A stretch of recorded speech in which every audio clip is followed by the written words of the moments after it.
দেখো বন্ধু, আজকেরও আমরা সেই আমাদের বাগান বাড়িতে বসে আছি। তো দেখা যাক, এদিকে তো যাই। এটা কে রে?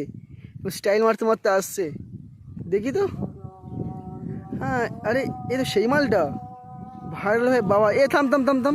কি হলে কি তোমরা এই গরমকালে? এ কালকে শুনছিলাম মাধ্যমিক পরীক্ষার রেজাল্ট আছে। হ্যাঁ, মাধ্যমিক রেজাল্ট আছে তো। তা তুই তো মাধ্যমিক দিয়েছিস তাই তো বছর? হ্যাঁ দিয়েছি, খুব টেনশন হচ্ছে আমার। ও, তা ফেল করলে কি করবি আর পাশ করলে কি করবি? ফেল করলে আমি বিয়ে করে নেবো। আর পাশ করলে?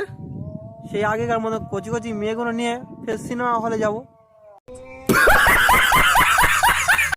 দেখো বন্ধু, আজকে ওয়েদারটা দেখো, ভালোই গরম আছে, ওয়েদারটা খুব সুন্দর। তো চলো আজকে মাঠে নিয়ে গিয়ে তোমাদেরকে দেখাবো লোকজন কিরম কড়াই তুলছে। দেখো এটা লোক কড়াই তুলছে, ওই দেখো আর দূরে দূরে কড়াই তুলছে। আরে এ কে রে? এত গরমের ভাবে আরাম নিচ্ছে, খুব সুন্দর হাওয়া হচ্ছে।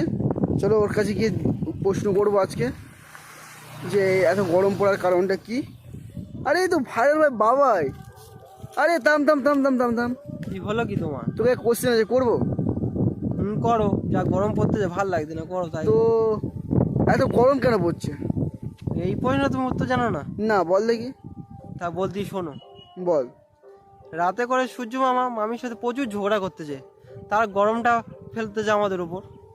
ও, এই ব্যাপার। হুম। शाबाश बेटा, बहुत बढ़िया।